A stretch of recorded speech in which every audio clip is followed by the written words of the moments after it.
It's time for all your binge-worthy pop culture news. Welcome to Up and Adam. Hi, everyone. Welcome back and happy Friday. All right, guys. Well, we're back for hot, messy topics from Kim Zolciak and the domestic violence of it all, what the cops called, to Scheana and Brock sharing new Raquel revelations. Lala Kent has entered the chat. We have a something about her update. The Real Housewives of Atlanta, the ratings are plummeting. I mean, we're literally all over the board today. So we have a lot to talk about, lots to discuss. Before we jump in, make sure you smash that like button and show some love. And just like Shaylee asked in the live chat, let us know where you're watching from. With that, let's welcome Jason. Hello. Happy Friday. Hi.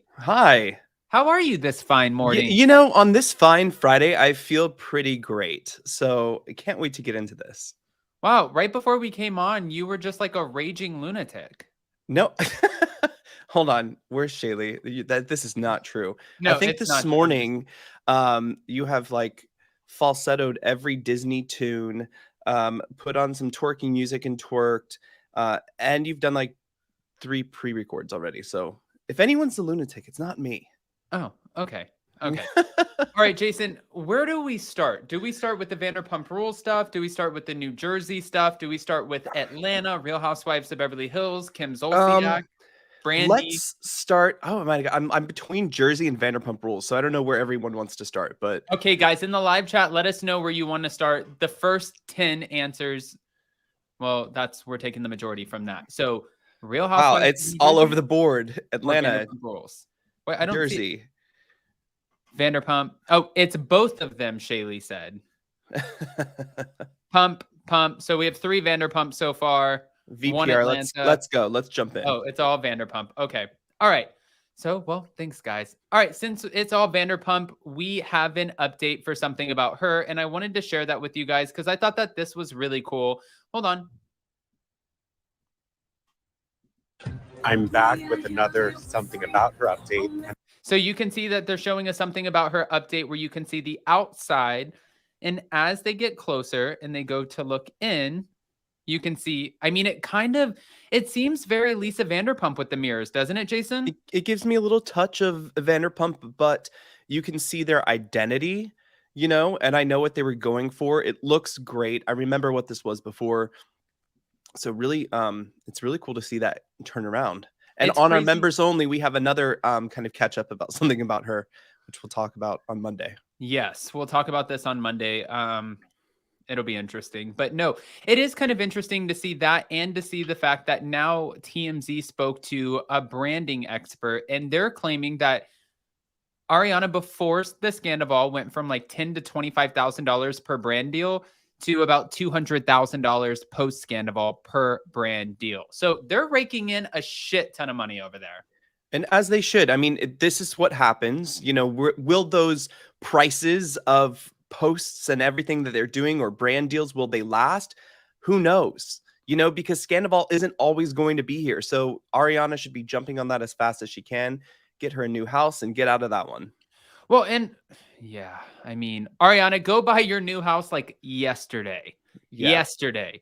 Okay, so since we're talking about Vanderpump Rules, I did want to add a few things here because Scheana and Brock recently spoke about Raquel and how they feel like she is absolutely calculated in the moves that she's making. Now, Raquel found out per Watch What Happens Live that she found out that Ariana knew she was sending letters to Tom, and she was sending these letters from the mental health facility, allegedly. But then once she found out and saw that Ariana was on Watch What Happens Live, Brock and Scheana have this new idea that she's trying to taunt Ariana because she sent an envelope that wasn't even closed with lightning bolts all over it. So they feel like she's very calculated and she knows how she's maneuvering this. But Raquel did just recently say that she is uncertain if she will be returning to the show.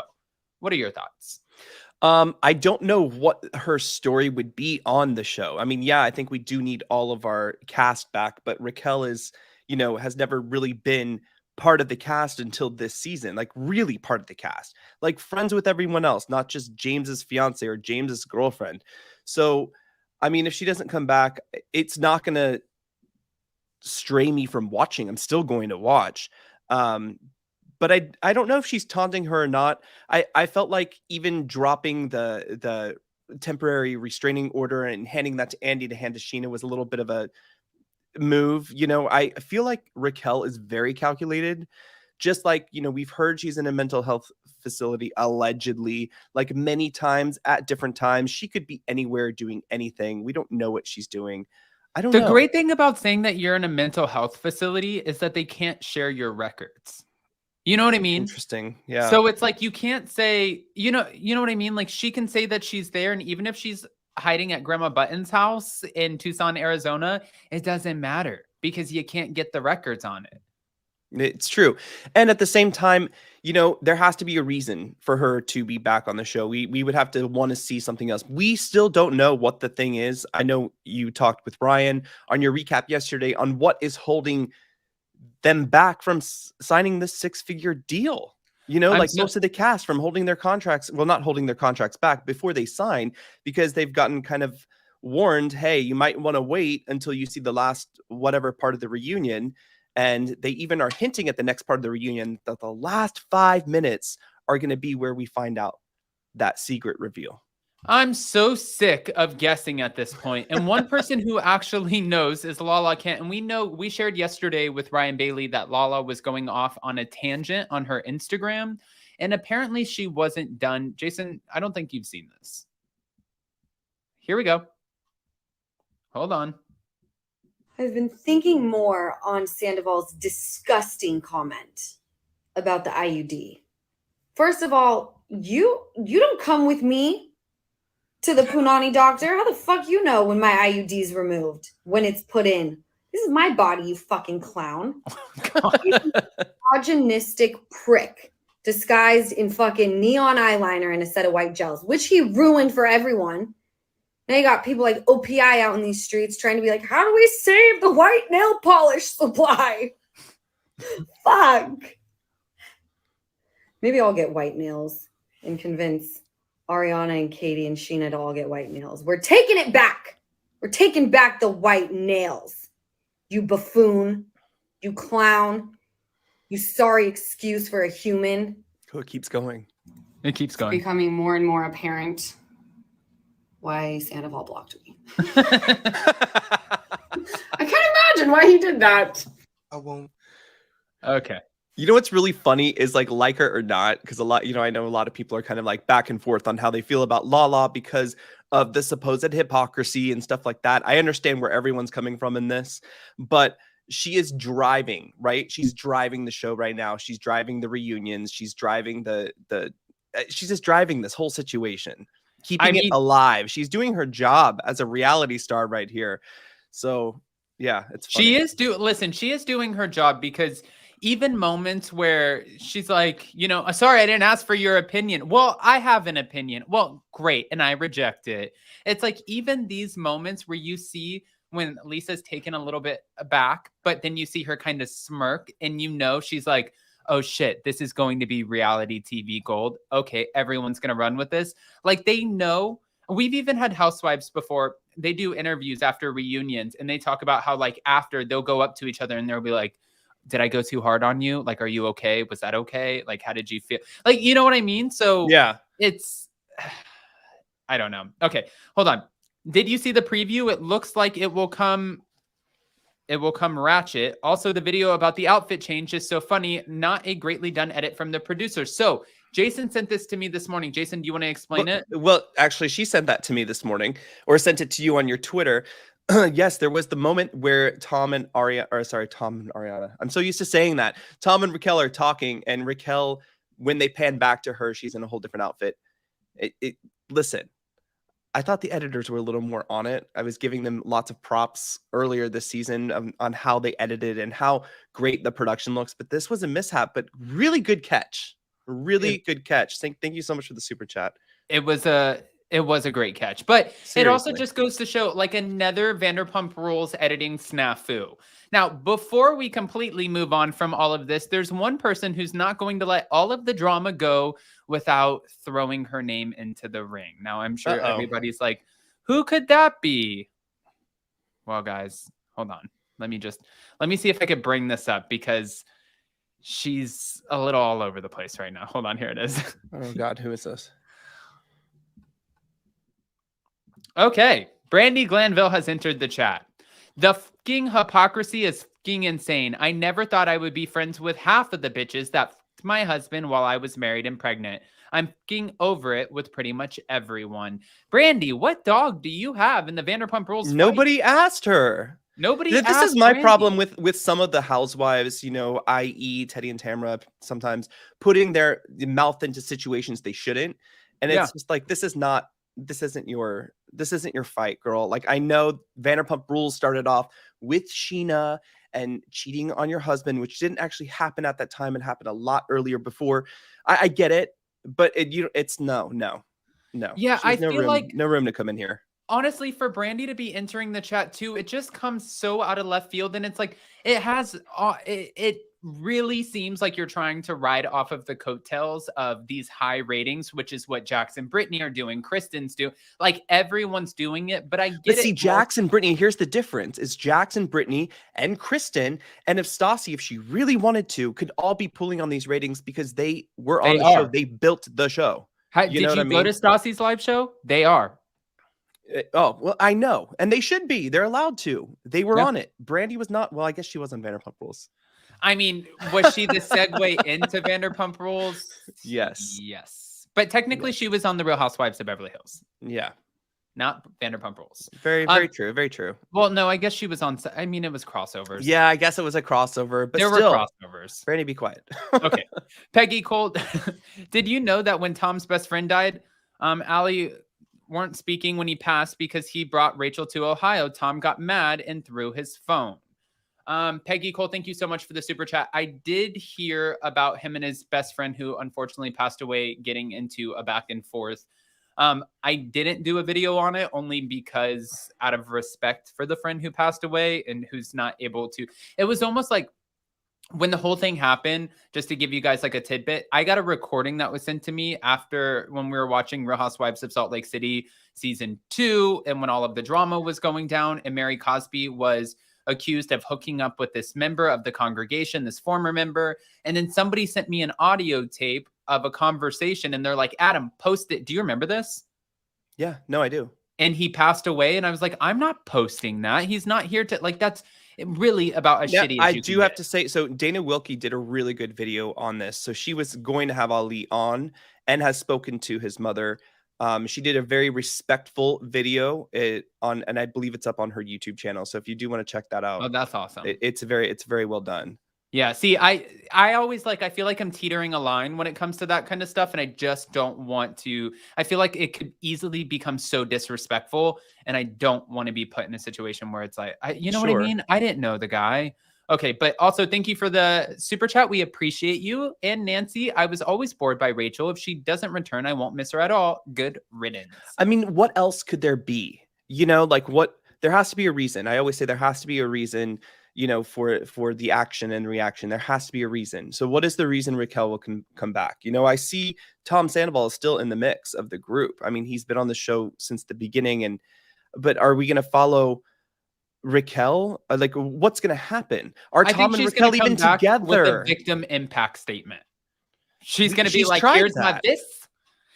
And you need the A at the end because I got to charge you, bitch, because I'm back and I'm going to get paid to do so. No, Andy Cohen recently said this in an interview. He's like, you know, I think what happened with Rachel was that it went to her head. She, for so many seasons, was, will you please come to my puppy party? And oh my God, Stassi and everybody come over. And she was trying to break into the group.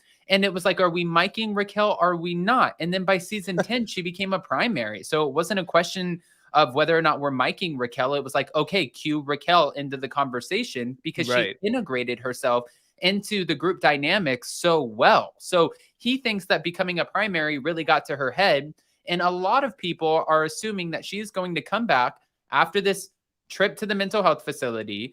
She's either going to come back against her parents' wishes and she's going to say, listen, I was mind effed into all of this and I'm sorry, I made really shitty decisions, let me make it up to you. Or she's just not going to be back at all. But I don't foresee her coming back with Tom Sandoval. Problem, I mean, the problem here, and this is something that I have to agree with Lala, it is different. It's not just a friend sleeping with a friend and a friend's whatever.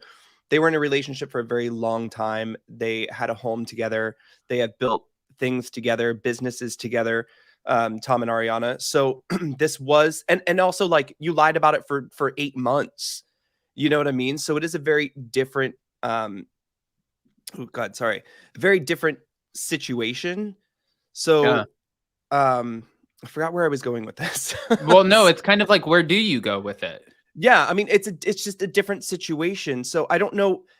I can see, Kristen and James and all of them filming together again. I get that. But like, you really, really pounded on Ariana's emotions, on her heart, on her feelings. You pounded, you stomped, and you didn't stop there. Then after you stomped on her, you kicked her. And then you kicked her even more. And now you're just doing this with your foot, squishing her down. Jesus. She's not going to want to film with you. And then you got a restraining order on Scheana. These two girls who are ladies, are a big part of the show. Maybe the two main people of the show, okay, the two main ladies are not going to want to film with you. So what is the point of bringing Raquel back? It's like Raquel has trashed her entire relationship with both of those ladies. Katie's not going to want to film with her. They did say, though, that they might offer the cast money incentives in order to film with them, but also... And that would be the reveal. Lala, I mean, I doubt that. But Lala, even right now, she said she's close to $1 million in fighting for custody of her daughter right now, even though Randall's over here in pre-foreclosure on his Bel Air home. But if they offered her, hey, listen, we'll throw you an extra $50,000 on top of your contract. You don't have to be nice to her. We just need you to film with her. She's going to reach out to you and ask, can she please talk to you? Will you just hear her out? And if you want to rip her apart, that's up to you.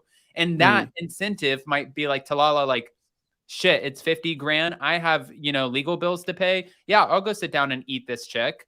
You know what I mean? Like, for sure. You might have those moments where they might be incentivized to do so, even though it's against Ariana's wishes.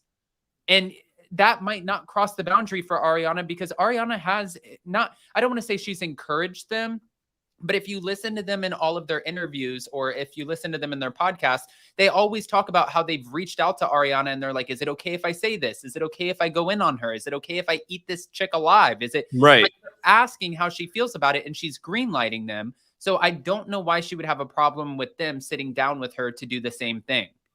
I get that. The only thing I'm talking about this reveal, though, is it does have to be something so big that it's a possibility you might not want to sign your contract. So maybe it's a spinoff, like Ryan was saying yesterday. Maybe it's something different. Right. So, Judy Maxfield, thank you so much for the super sticker. We appreciate you. Thanks, okay, Judy. So I think that we should move on now from Vanderpump Rules, and let's kind of pan over to the Real Housewives of New Jersey, shall we? Let's do it. I can talk about this. Yes. Okay. Well, we have some issues in Jersey. We do. Always. Always. I don't even know where to begin. This is the most volatile, toxic franchise, I think. It's crazy. It's crazy to see the fans, right? The team Gorga, the team Melissa. It's crazy. And for someone who I like both of them, it's really like you can't say anything. You can't say shit. Well, that's the thing, too. When we talk about Jersey, it's like if we're defending, you can't defend anybody, because then you are so far in that person's like lane that it's all of a sudden like you're biased. When Andy, it's like Cohen, politics. Yeah, it's like politics. Andy Cohen said it on Not Skinny But Not Fat with Amanda Hirsch the other day. He's like, I've just genuinely accepted that I'm always going to piss off the Bravo fans. And it's true. It's like you're never going to win, because you don't know how something hits somebody or strikes a chord with them. You know what I mean? So they might be able to relate to it different. They see Melissa and they are the sister-in-law that gets the short end of the stick, or they see Teresa and they have been put in a shitty situation by their ex-husband. So you don't know how they're relating to it. And then that kind of, I feel like, contributes to who they're forming in their minds as a fan, an alliance with as a cast member. Oh my gosh, I'm on some Dr. Phil shit. Yeah, today, I don't know what this is great. This is great. So hold on. I'm not done, though. Wait. Let's get into it. Okay. Okay, so the Real Housewives of New Jersey, it's at a crossroads right now, because they have no freaking clue who is going to film next season. Now, we had Teresa Giudice. We've talked about this a little bit with you guys. She has been since day one. This is my show. She's obviously been a huge part of the show. You have Melissa Gorga, who's kind of taking away from that a little bit on the show when Teresa's like, I gave birth on the show. I got married on the show. I went to jail on the show. Melissa's like, good for you, girl. You went to jail on the show. You want a fucking cookie for that? That's not an accomplishment. But for Teresa, she's like, I've showed every vulnerable moment of my life and given everything to the show. It's true. Well, while she's doing it on the reunion, at least part one of the reunion, which I felt like was a little lackluster for a part one of the reunion, you could see where she's coming in hot. Like Vicky Gumbelson, this is my show. Rachel Fuda over there, shut the fuck up. I've been here for 10 years. Melissa, you don't know shit. And this is your last time you'll be on the couch. Like she's making her rounds to everyone. And Andy's kind of looking at her like, oh shit. Do we have Vicky 2.0? Right? We don't need Vicky 2.0. We don't need this. Yes. But okay. So get to this because I think I know where you're going with this. Now, before I get into the New Jersey crossroads of it all, I wanted to ask you, because I asked Ricky the same question the other day, and I know what his answer was. I want to ask you your answer. Okay. The show moving forward, The Real Housewives of New Jersey is one of the only franchises of Housewives that we really celebrate the husbands. Now, I asked, which one's more valuable? Because we know Teresa is the front runner for all of the housewives on Jersey. She is the person you think about when you think about Jersey. But with Melissa, it comes as a pair. Joe Gorga's very likable. He rallies the guys together. He gives us that other element of the show that provides the family aspect, the full spectrum into their lives that the fans really enjoy. So if you take him out of that, do you kind of have a leader of the wolf pack? Or is it just like every other housewife show with the husbands randomly getting together and it doesn't necessarily make the most sense? So if you take Teresa out, we'll still have all the husbands get together, the feel-good moments and the drama, because we keep Melissa and Joe. And if you take Melissa and Joe out, we might have a more tame Teresa who doesn't have the family drama that we're sick of, but the husbands might not be getting together in the same way. Which one do you lean into? Adam, I cannot say, okay? I'm trying to save my life here. I can't say. What I can say is I think they're both going to come back and they both will be forced to film together. I mean, Teresa is going through some financial crap right now, allegedly being reported. And maybe I think with Louis involved too, they would want to stay on TV, right? Regardless of the situation. I think that this is not the ending that the audience, that the viewers want. Like, not for me, you know, there's got to be, I want to get into it more, but then at the same time, and maybe this is me trying to decide, but at the same time, I get really bored of the same scenario, you know, year after year. And it's just kind of like another episode of the same thing, another episode of the same thing. But now we have Danielle and Rachel. And it's like, okay, great. You know, you're adding all these like guest stars, but you know, we're not seeing any resolution with our main stars. Exactly. Okay, so hold on. When they were trying to originally phase Teresa out, they were going to have Caroline Manzo come back in. And the main point of the story was to talk about this Caroline Manzo allegedly calling the FBI. Caroline has said, I did not call the FBI, but I was in the room with the person who did. I know who they are, and I'm never going to say who it was. At the end of the part one of the reunion, we saw where Teresa said, I spoke to the FBI, and I believe it was my brother and my sister-in-law who called the FBI on my ex-husband.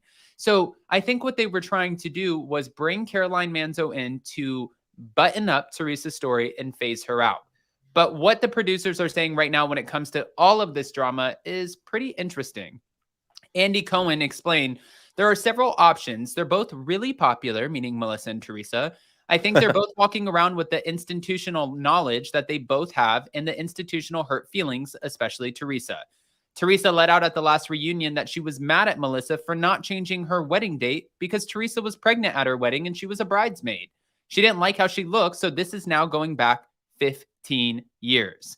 He said, I think what's interesting about it is that they're both a little right. I think that they both have really great points, and I think that's why it's not so clearly cut about whose side to be on. But as of right now, he's saying that him, production, Bravo, NBC, they are struggling with how to move forward with the show and keep both cast members on. Very interesting. They're both stubborn too. He forgot to put that in there because we never can get like, you know, sometimes you're never going to win. right? So like with Melissa or with Teresa, you're never going to win and you have to accept it and just let it go, you know?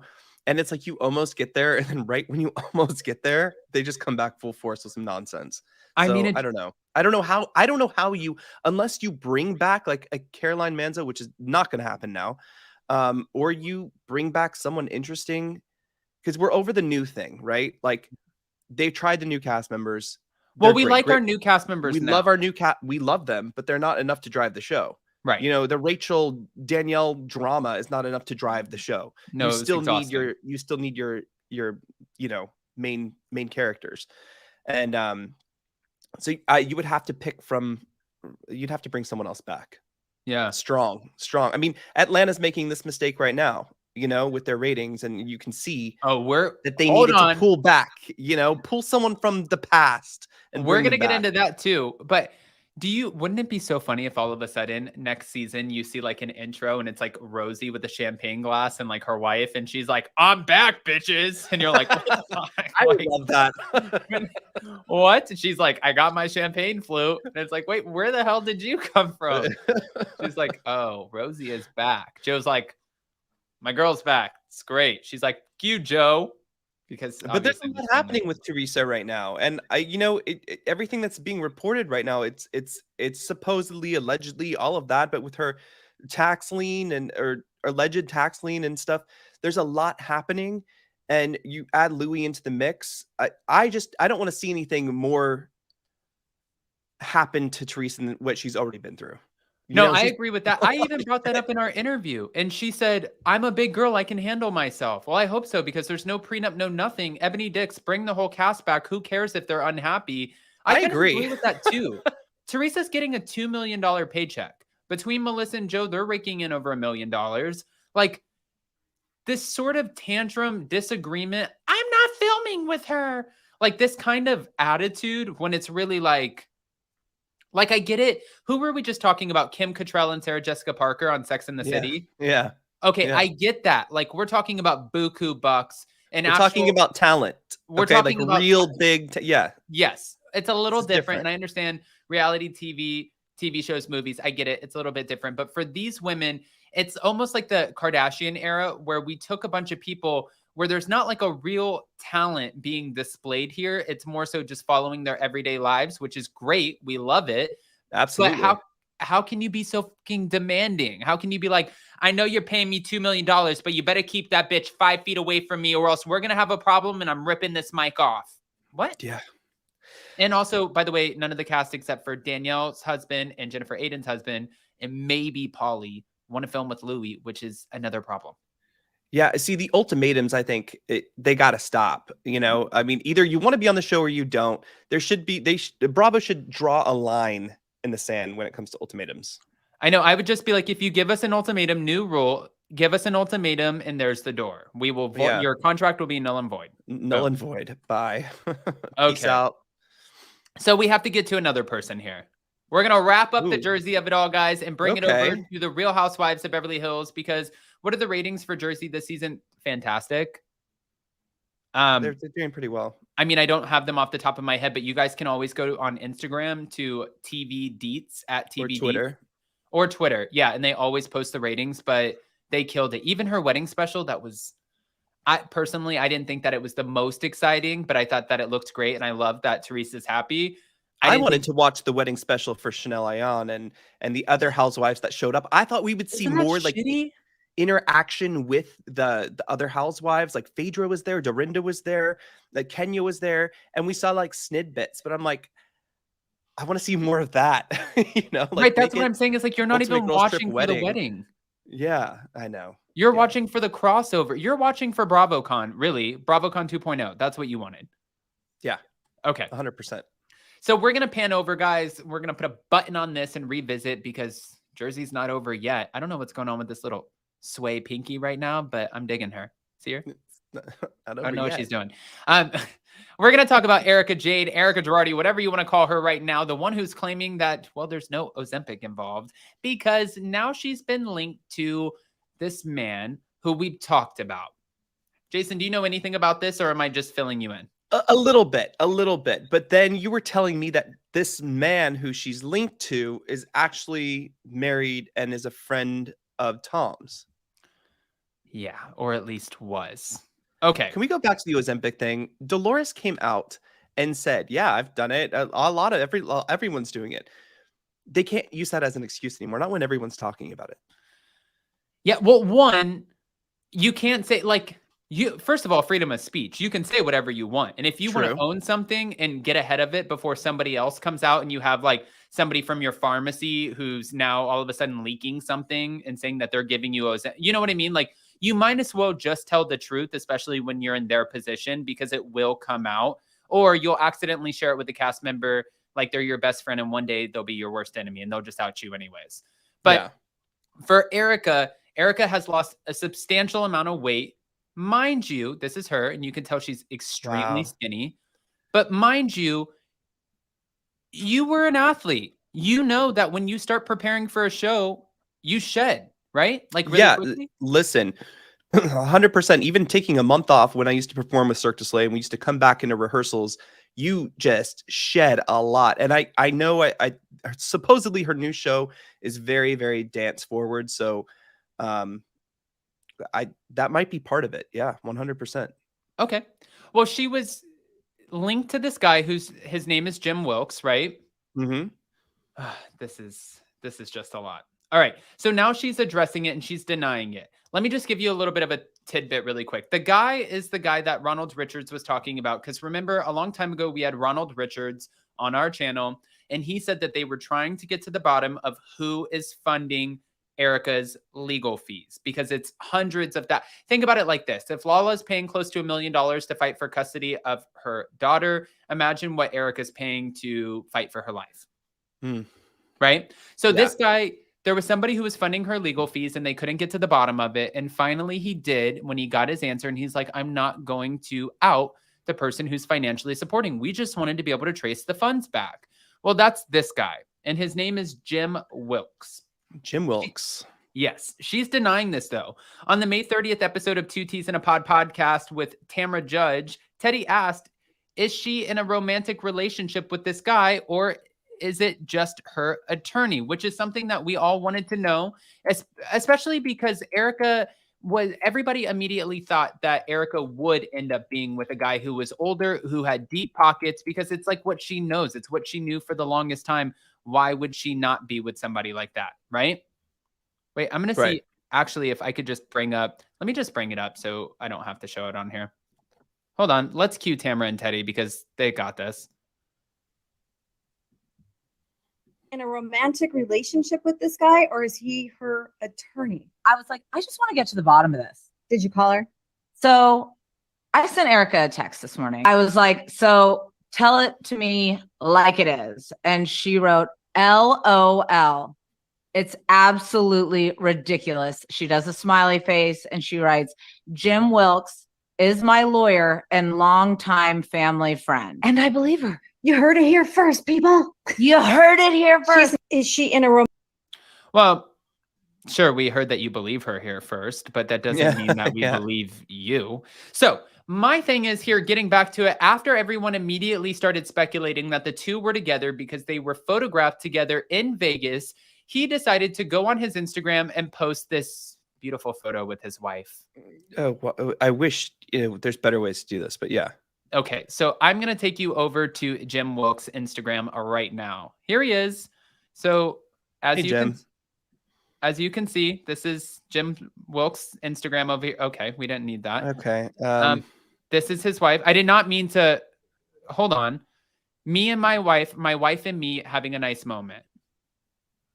Okay, this was his answer. Now everyone's like, why did you just randomly post this? Is it because you're trying to get ahead of it and you think that this is ridiculous when really you were just in Vegas supporting Erika?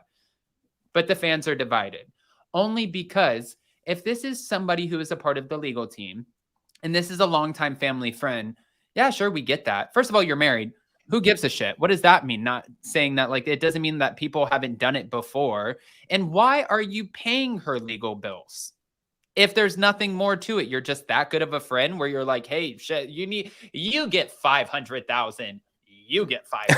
So, is it like that great of a friendship? Because I need a mean, friend like listen, that. I need a friend like that too. What are your thoughts? I don't know. It's like what was happening? Like where was she coming from? Where were they going? That would be my first question. Damn, she looks so skinny. Yeah, she So looks skinny. so skinny. However, there was a video of her leaving. This was many, many months ago, but after they were filming Beverly Hills, and she was leaving a lunch in Bel Air, and she was in really like, tight, short skirt dress, and she looked also very thin back then. So I don't know if it's the rehearsal, the Ozempic. I know I should really be taking Ozempic for weight loss anyway. Like that's crazy, but she looks thin right now. She does look and I don't thin. want to judge anyone's like weight and body, how they look, who knows what she's going through, but Well, you don't have to judge them know? because we have somebody else who will. Cue Ronald Richards. Ronald Richards decided to share Jim Wilkes' mugshot.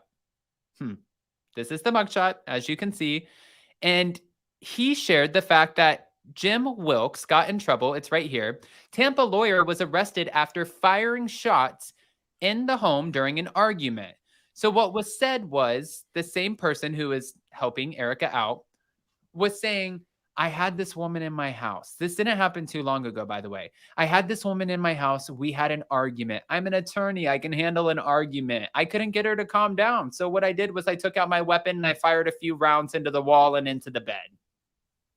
That makes zero sense, but okay. That's how you solve an argument? Yeah. Like, what do you tell your clients? How do you tell them to solve arguments? Do we need to also bring mediation into the home? Maybe that's how he gets clients.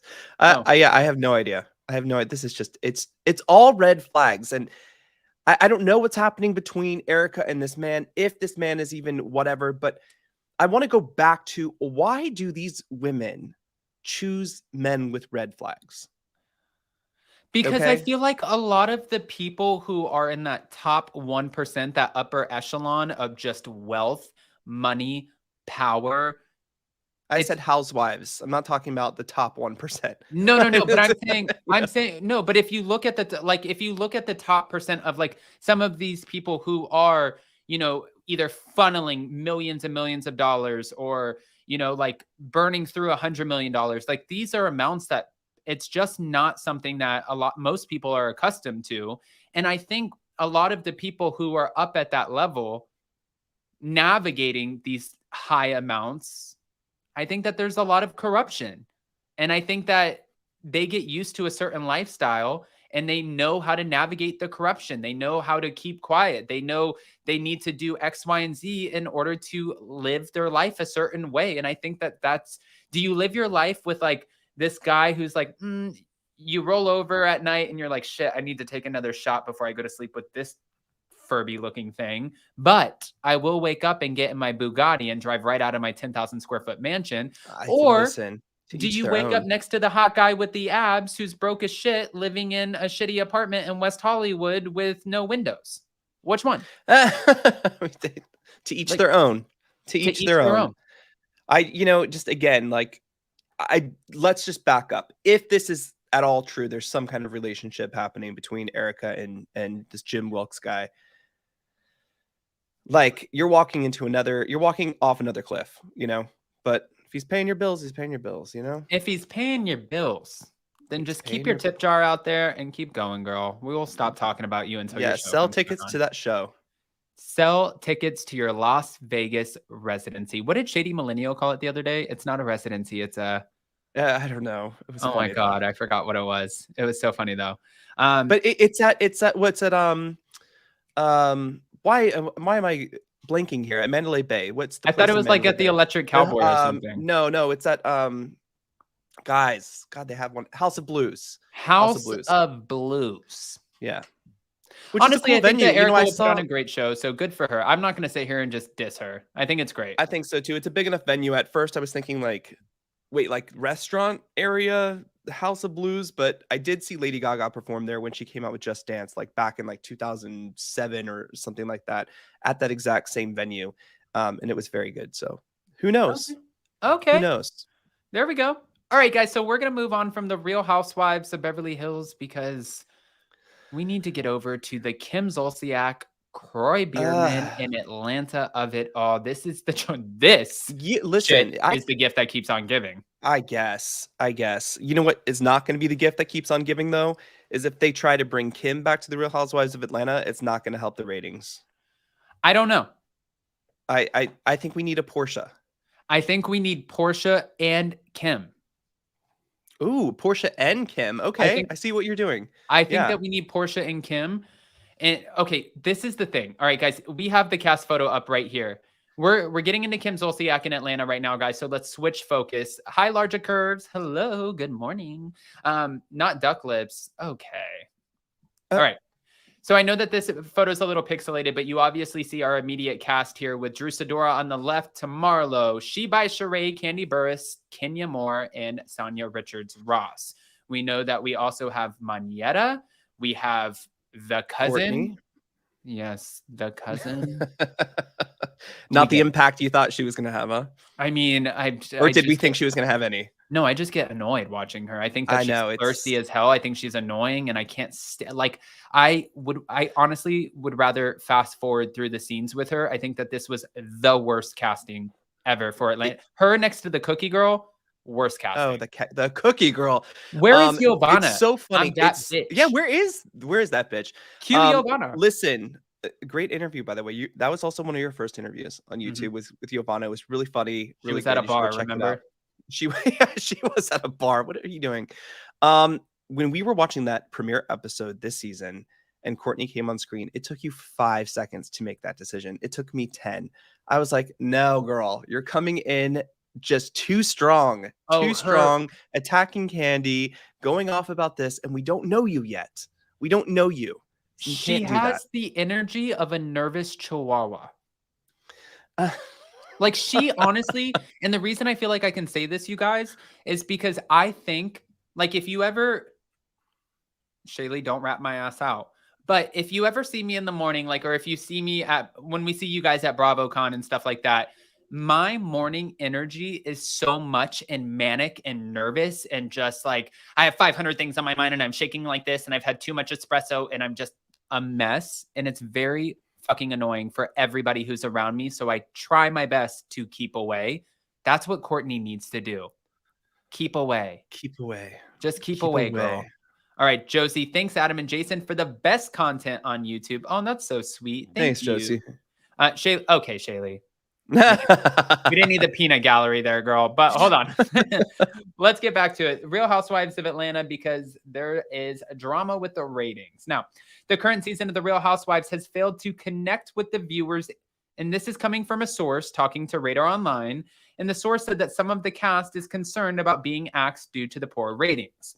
Season 15 of The Bravo show premiered on May 7th to 834,000 viewers with a 0.28 in the key demo. And the following week, only 738,000 viewers tuned in, but that had dropped to 657,000 in the last episode. So the ratings are just going down and down. But sources close to the show told Radar that the cast members are aware that the ratings are extremely low, and now they're worried that Bravo will pull a recast on them, as they did to the cast of The Real Housewives of New York. None of them feel safe, even Candy. You know what's crazy is, okay, Atlanta is I've said this before, the first Housewives show I ever watched. Loved it. And for me, I think it was Bolo season, kind of like I just got drained and I was like done with it. And now it just keeps getting worse and worse. And I'm not saying that I don't love these women, because I do love most of them, but this was just, it's not working right now. And I don't know what it is. I want to hear what people, because this is just my opinion. I sound like Tamara. It's just my opinion, but I don't know what people are thinking in the live chat. Like, what do you guys think? Do you think we're missing some just key players? Like, are we missing a Portia? I think so. I like Portia. She's TV great. Love her. Not so much on her own, on like her, what was it? Portia Family Matters or Values or something. Yeah. Portia's Family Matters. Yeah. Not so great, but I think in this group of women, like, she was always on point. And then bring her and Kim back. Then now you have two key players with storylines. Yeah. Yeah, So- no, true. Renee Glover, Chihuahua, I am on the floor. I love you guys so much. Yeah, Jason comes up with some funny ones. Larger curves. The ratings are cursed on the Real Housewives of Atlanta until Bravo does right by Nene. The show is basically cursed. I listen. Like her or not, I loved Nene. I loved her. Jen Johnson, hi. You guys are my light. I love the laughs I get from you guys and our great chatters. Hi, guys. Well, Hey, good morning, thank you. everybody. This is fun. All right, Adam, what do you think needs to happen? I mean, do you think adding those two key players back, adding a Kim, adding Portia will help it? I don't know if you need to totally do a whole reboot like they are in New York, although I'm excited about it. You know, it looks very fresh, and I think they really did listen to people and what they wanted. We used to talk about this all the time. You know, we want like the younger energy, and it doesn't, that nothing against age here, but the younger energy, the working ladies, the diversity, and I feel like they're putting that out there on the Real Housewives of New York, and people are still having issues with that. Yeah. No, I mean, so we haven't seen it yet, theories. But I have really high hopes for New York. Kim Cosma, I don't want Lala. By the way, Scheana just reached 100,000 subscribers. Hey, congratulations, Scheana. She actually, when I was in town, I was joking with Jason when I went to go do her podcast, because she was telling me how much she loves the silver plaque that she was trying to get for her own YouTube channel. I said to Jason I was going to bring it with me, and he's like, no, you're not. I was like, okay. And you know what? It's just a thing on the wall at the end of the day. Excuse me. I'm just kidding. Do you remember how, like, I died for that thing? I know. Renee Glover, Jason is right. Bring back key players and give Marlo her canned peaches back. Okay. I think that honestly, that's what I was saying, is I think that we need to cue back in Portia and Kim Zolciak. I think a strong cast here would be Kim Zolciak, Portia. I think that we should bring in, since Phaedra is now all of a sudden over on Married to Medicine, bring back She by Sheree, Kenya Moore. I think Cynthia Bailey would even still be fun. Who else? Candy Burris. I think that, honestly, I say just bring the entire cast and then just add the two. Wait, of this cast currently? Yeah, because what's another cast that has just a Beverly Hills had a huge cast. I don't know how people are feeling about Marlo. I loved Marlo as a friend. I don't like her holding a peach. I don't know what it is. I could demote Marlo and put her as a friend. Yeah, I mean, and if you think about it right here too, last year we had 10 people on the Beverly Hills cast. Right here, there's 6. So if you add 2 more key housewives, Kim Zolciak and also Portia, we have 8, and then keep the one friend of Manetta, and then, sorry, Courtney, you got to go. Yeah, no, Courtney, and we keep Sheree around because she's not done with She by Sheree, so we can see her a little longer. She by Sheree, but yeah. she brings the nostalgia, you know. Well, she really does, and she always she's also with She by Sheree and all of that too. Kim Zolciak is still really close to She by Sheree over here, and She by Sheree is still really close to Portia. Portia's close to Drew Sidora. Portia and Kenya don't necessarily get along the most. Kim Zolciak hates Kenya more. Kenya hates Kim. Like, we could still have some great authentic drama here. Very, very much so. And also, we still have some cameos to get through this season with Kim Zolciak, Lisa Wu, Cynthia Bailey. So should be interesting.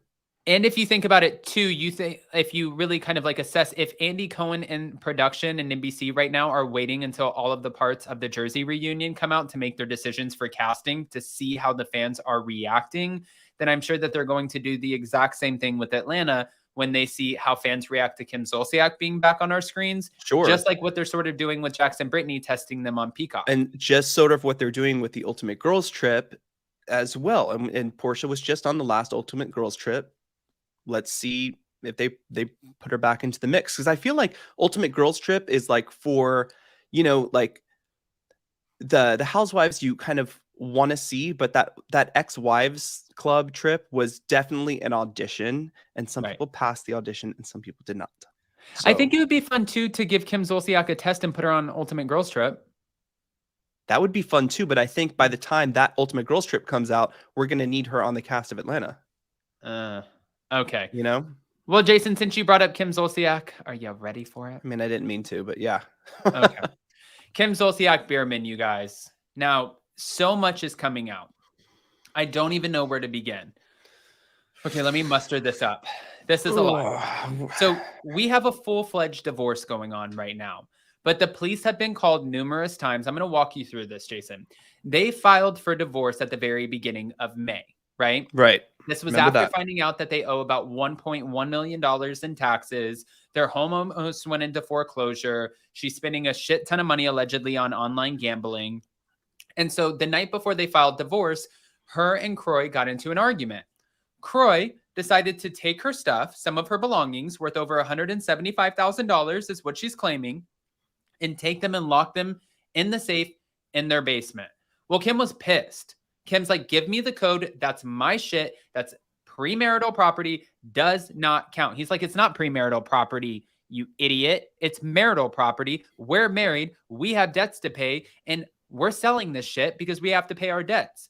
Kim is like, no, I'm keeping what's mine in the divorce. We are going to get a divorce, split everything equally. And then what I decide to sell of mine to pay my half of the debts is what I decide to sell of mine. So they start getting in this back and forth sort of argument that completely escalates, and Kim calls the cops. But as soon as the cops arrive, they start talking to Kroy, and they're like, what's the problem? He's like, listen, right now we're going through some financial troubles. We're entertaining the idea of a divorce. Their kids, meanwhile, are watching all of this, is what they said on page 6.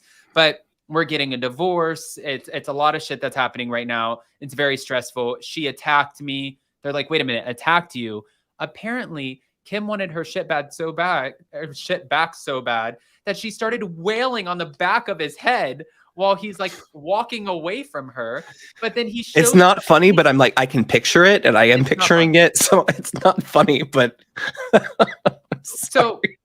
So when you have over here like Nene and she's like, bye, Wig, then you have Wig over here chasing Kroy and just like hitting him in the back of the head, allegedly. And then when the cops showed up, they're like, we don't see any marks. There's no bleeding. Would you like to file charges? He said, no, I don't want to file charges. So, okay, what do you want us to do? She asked the police to please stay there while she gathers some of her belongings. However, there's no fucking point to gather the belongings unless she started loading her glasses, jewelry, designer bags into her car. So I think what she was trying to do was to get them out of the marital home so he doesn't one by one start taking them and selling them off and collecting money, because she's still living in the marital home with them. Now, the next day, after they both filed for divorce, which he barely beat her, he technically filed for divorce first, but after they both filed, the same police officers are called back to the house because she wanted to go into the bathroom of their master bedroom. He's like, no, girl, you're not coming in the bathroom. And she's like, I need to get my medication. He's like, I don't give a shit. Your medication's in the hallway. Take your ass back out there with your wig and go get your medication because you're not coming in. So she reaches out to the same police officers and they're like, what the is going on? Did she have their card or something? How did she reach back out to the same I'm sure it was like, let's say Deputy Duplantis. Deputy Duplantis was like, listen, if you have issues again, just give us a call. I just want to know why it's Duplantis. I don't know. Just if you listen, Deputy Duplantis was like, if you have any problems, give us a call. We'll be right over. Kind of keep it clean, keep it cute out here in the streets of Atlanta. We don't need the issues. We have other calls that are way more important. All right, so you think that they would do that, but they're not, because the fights are just getting pettier. Now, he ended up going on social media. She's taunting him. He's taunting her, all while they're still living in the same house. He posted an emoji sort of thing, or whatever they're called, a GIF of this blonde sort of cartoon with a camera. And he's like, don't be so obvious, meaning she's obviously trying to get back on the show. And then he goes on. Remember how like sometimes you and I are sitting there for like Taco Tuesday, just patiently awaiting for our Gator tacos? Like, what do we do? And we go on Instagram. Yeah. Okay. Yeah, but and you know how sometimes I show you the Kardashian closet? Yes. Okay, so they have a Bierman closet. So they sell, he sells his t-shirts on there for like $60. She sells her wigs and her designer shit, and also sells some of like her Fendi bags and Louboutins and all kinds of stuff on this closet. So he went into the website and locked her ass out of the closet so she can't collect any money from it, because he's like, you're not cashing out any more money until we pay off this outstanding debt, which I think is totally fair and responsible. This gives me a headache. Yeah. And I would love to see this play out on the show. That's what I'm saying. Yeah. I mean, Gives me a headache. God, what a headache. What a life. You think about where these women were, like the ones who have been, the OGs, like the Teresas, the Kims, the Ninis, their whole stories, right? How they've evolved and changed, like the Adrienne Maloufs, the Kim Richards, the Lisa Vanderpumps. It's like so much has happened since the beginning, but I never anticipated it to go this left for Kim. I mean, I was expecting left, but not like a hard left and then a U-turn and then a left again. I thought it was going to go about as left as it did when Sheree pulled on her wig. Like, I thought it was going to tilt, Like, I didn't think it was going to be like a full, like it got snatched and shit, I didn't expect this because now it's just honestly getting worse because I feel like it's sort of reminiscent of what we're seeing in Miami with Lenny and Lisa in the same home. I think you mentioned this before because how these two, even though you're living in a multi-million-dollar mansion, it's not that big. It's like when people say Los Angeles is a small town. It really is when you start meeting everybody. Imagine being in the same house with somebody. And then it's this volatile. And there's other parties involved. And there's a lawsuit. Exactly. And I mean, Kim tried to clock Kroy and went to the court and said, I don't trust this man around my children because he smokes weed. And he was like, okay, bitch, you want to play that game with me? Went back to the court and said, I don't trust her around my kids because I think that she is mentally not there. So I would like a full psychological evaluation on her. And then she's like, okay, you want to play that game? Then she takes her ass back to the court and takes a 4-hour parenting class to prove that she is doing everything that she can to help her children navigate what it's like to be. And this is so exhausting. I mean, it just doesn't stop. It sounds like right? This is so exhausting. Hey, wait, what? It sounds like the first 15 years of my life, like divorce, custody, splitting. Oh, yeah. Yeah. No, 100%. I mean, listen, no one, be careful of marriage. Okay. Yeah. Yeah. Hey, you and I, we waited what, 9 years to get married. Okay. Yeah. So, but it is an exhausting situation. And they, God. The Real Housewives, like the OGs, like you never know where they're going to end up. You never know where they're going to end up. But now you see why they're great TV, No, it's great TV. What was I saying? Said Happy Pride Month. Yes, everyone, Happy Pride Month. It's almost Jason and I's anniversary. And also, this is just such a fun month anyway. So definitely Happy Pride Month to everybody. Jason, we covered so many different crazy topics. I know. We were all over the place. We did the Real Housewives of the United States today. We went everywhere. Yeah, I'm really, really excited for, we do have a prenup actually. I am really, really excited for the last part of this Vanderpump Rules reunion. I can't even tell you. I want this third part. I want the last 5 minutes to be done. And I want it to be done. I want to know what we have to talk about. I want to know what we have to look forward to or maybe not look forward to. And I want to be done with Vanderpump Rules for the rest of the year.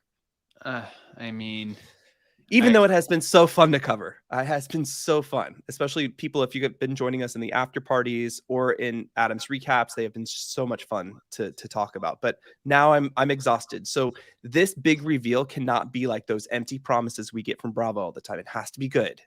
It has to be good. So Larger Curve said, I love when I catch you guys. This was fun. Greyhound Girl said, I knew you guys were smart. Listen, I think, way to go, she said. I think it's smart. Jason and I agreed from the jump that a prenup is smart because it just protects everybody. As you can see, divorces, nobody plans for divorce. I don't think that divorces are ever really not nasty. And it just kind of solidifies, like, Jason and I will never have to fight about anything. I think that's why Teresa should have done it. It's there and you get to say your goodbyes. Goodbye, Jason. Get the f out of my house and I'll get out of your house and we both get out of each other's houses and then we wish each other. It's like a kiss on the cheek and a to the back. Okay. Okay. Just kidding. I'm just kidding, guys. But again, before we end up going, don't forget that we will be back in some capacity next week for our members only. We have to talk about what happened with our trip to Los Angeles because we are no longer going, sadly. We'll explain a little bit more. But it is Friday, guys. So we're getting into the weekend. We have a lot more content coming up on Up and Adam channel 2 and this channel and tons of polls in the community tab. So make sure to go vote. Jason, any blast messages to part ways? No, just have a great weekend. Have a great weekend, everybody. Any BravoCon info? Not yet, but we love you guys and we'll keep you posted. Love you guys. Bye.